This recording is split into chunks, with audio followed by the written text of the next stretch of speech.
Chopping block is back. Hold on, sorry. It's a little dark in here. Let me turn on the lights. I want to get better at building, just for my own survival worlds, so I decided I'm going to start building structures for every episode of Chopping Block. And this is the first one. Now, this actually brings me onto my next topic, and the fact that I want to say I cheated a little bit this episode. So as you would know if you've been following my Discord or my community posts, I've been having pretty severe computer crashing problems lately. As in, I could barely work on Chopping Block and watch YouTube at the same time without my computer crashing. And I figured it might be an issue with my graphics card, so I spent a month saving up for a new graphics card, which is still in the mail. Only to do a few Google searches a bit too late and realize that it may have been my power supply that was the problem. And so after spending another $100 on a power supply, my computer now works, and I can make these videos again. And that's why you haven't seen me in a while. But during that time, I have been able to work on Chopping Block and get a few things updated to 1.20.5. However, I must sadly admit that some features will not be coming over. Meaning, if you play the current version of Chopping Block and you have these items, use them now, because they will be removed and made non-functional in future versions of the game. Now, which features are we doing this with and why? Because that is a very good question that deserves an answer. Well, that's quite simple. We will be removing more tools and Angel Halo. Now you may be thinking, why? Why would you replace them? That's a great question, my friend, and I will answer it for you right now. The Angel Halo needs to be replaced because, well, this is a thing in, like, real religions. And the thing is about Chopping Block is that I want this to feel vanilla. And in order to feel vanilla, you cannot have references to real-life cultures. And that means the Angel Halo goes bye-bye. The More Tools data pack will also be done away with. On its own, it's handy, but the hammer is easily outclassed by an ascended block breaker, so it's not needed for Chopping Block. As for the collection pickaxe, timber axe, and crook, I feel like each of these would be much better as enchantments for the pickaxe, axe, and hoe instead of standalone items, as these kind of go ahead and replace the functionality of the original item, and that's not what we want to do.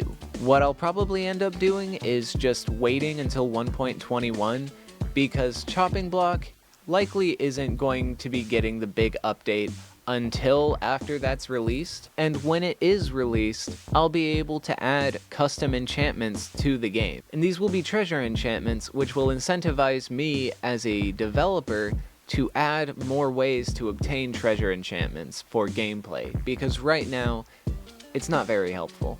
Alright, enough of the dark nighttime shots. What have I changed in the last like 2 or 3 months since I've actually uploaded a video? The first change is that copper tools now have their own custom durability. They are now as effective as iron tools, however, their durability is about 80 points less. So in terms of durability, they rank somewhere between stone and iron, almost exactly. The drop rate of loot bags has been changed so that you're no longer inundated with countless amounts of useless junk and bundles, as well as some of the more useless and junk loot has been removed from the loot bags themselves. Magic machines have been rebalanced in terms of their drop rates and conversion rates, and the cooldown for machines within the same tier are now consistent, which makes automating a lot easier with redstone. You can unfortunately no longer grow netherwort with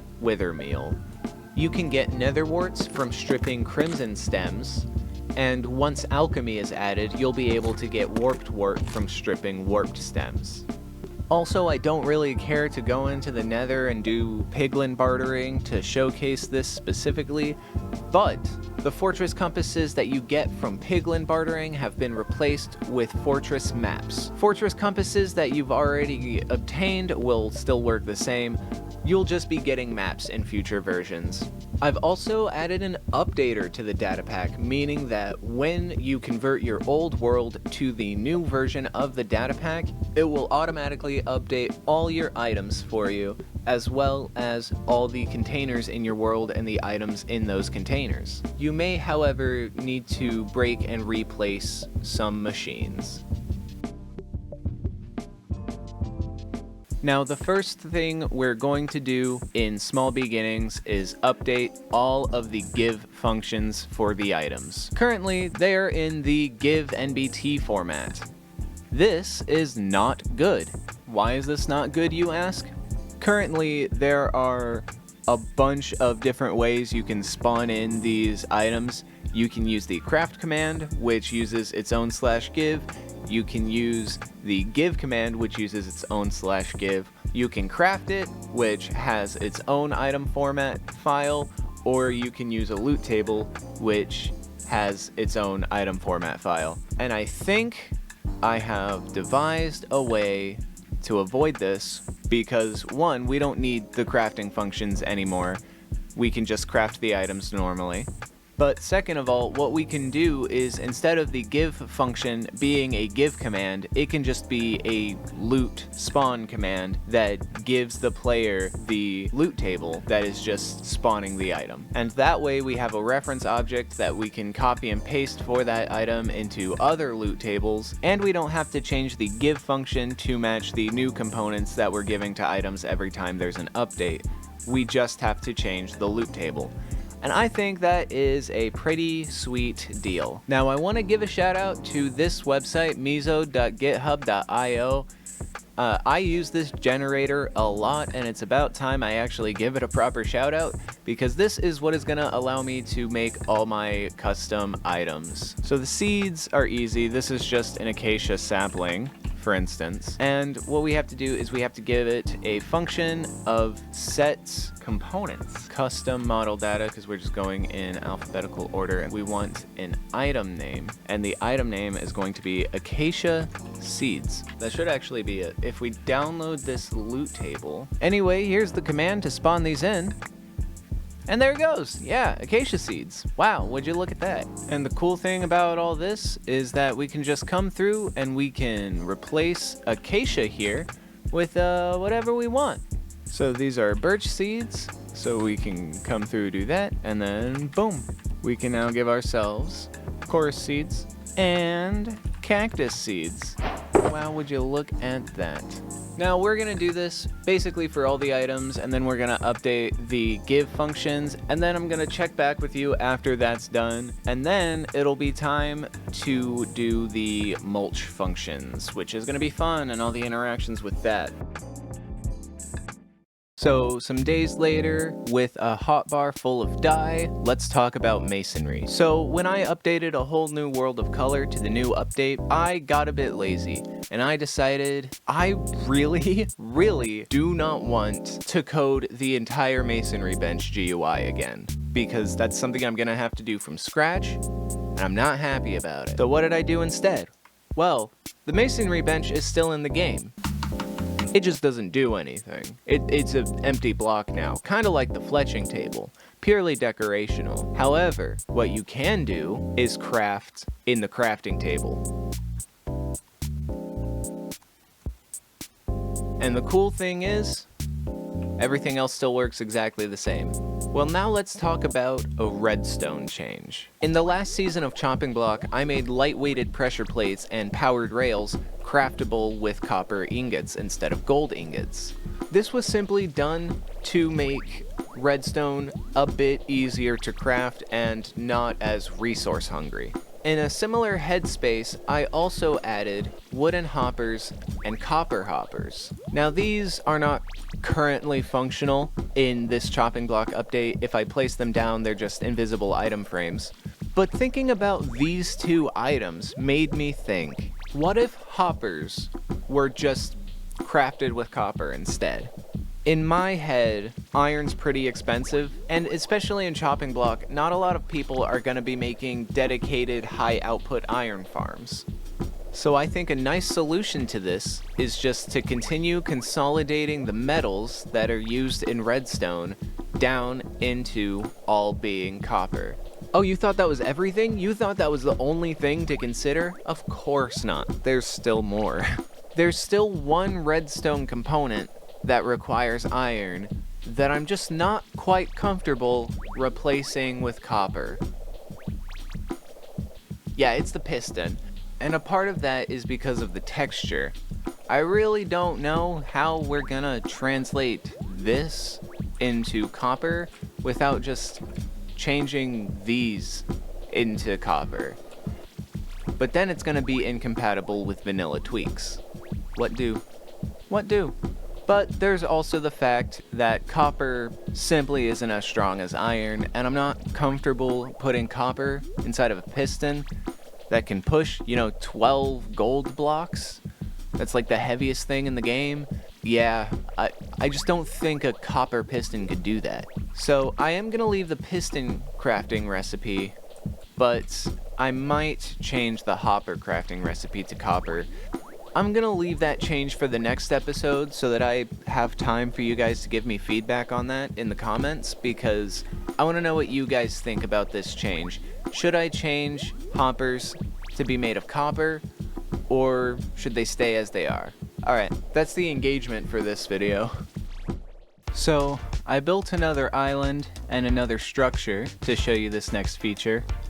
I built this little pasture. Nice little cow farm. And I built this because I wanted to show you guys the cheese data pack and the changes I've made to it. So if we go into our little shack here and we pick up our bottles and buckets, we can harvest some glowberries off of these vines and turn them into glowberry juice. Now you can in fact drink glowberry juice. It just gives you a bit of health. But you can also use glowberry juice in conjunction with milk. Combine glow juice bottle and a milk bucket to get cheese curds. Cheese curds can be eaten, of course, or you can compost them in a composter with a barrel on top to start aging cheese. When you put 4 cheese curds inside of the barrel, it will start aging the cheese. It randomly picks 4 stages of cheese that it will age to: mild, sharp, extra sharp, and the sharpest, and each stage takes 2 days to reach. So if your cheese decides it's going to be the sharpest cheese, it is going to age for 8 days. But if it decides to be mild, then it will only be composting for 2. And you will know it's done composting when your cheddar shows up in your barrels. If you break the composter or the barrel, the cheese will stop aging and it won't drop. Large cheese aging setups can get really loud and really noisy. I don't recommend having them close to where you're gonna be most of the time. You can eat the sharpest cheddar, but it will hurt you for being so incredibly sharp. You can also craft the sharpest cheddar into the sharpest sword. This is a sword that does 10 attack damage. You can one-shot most animals and two-shot most mobs without enchantments. Yes, it is in fact the strongest sword in the game, and it's only beaten by the mace in terms of damage output. And that's what this is all about, isn't it? I'm sure a few of you are asking why I added such a silly item into the game. Why would I add cheese, and why would I make it so that cheese can craft the strongest item in the game? And that's because while I do want to keep a pretty vanilla feel to this data pack, I also want to have some really fun features, because fun is what really keeps the spirit of modding. And as much as I do genuinely have fun picking apart tiny details in the data pack and making sure that they fall in line with vanilla standards, I can't help but feel like this data pack needs a bit of the modding charm that comes in the simple fact that sometimes modders just have silly ideas, and we make silly things, like cheese swords. But on that note, I have been thinking about episode 3 for months, and I would love to start thinking about episode 4. I'm gonna end this episode. Thank you all so much for watching. Let me know your thoughts down in the comments. If you have any suggestions, make sure to leave them down there as well. Leave a like if you liked the video. Join my Discord server if you want to interact with me personally and suggest things for the data pack, as well as get sneak previews and behind the scenes looks at these videos. But anyway, thank you guys so much for watching. My name is Bex, and I'm out. Bye.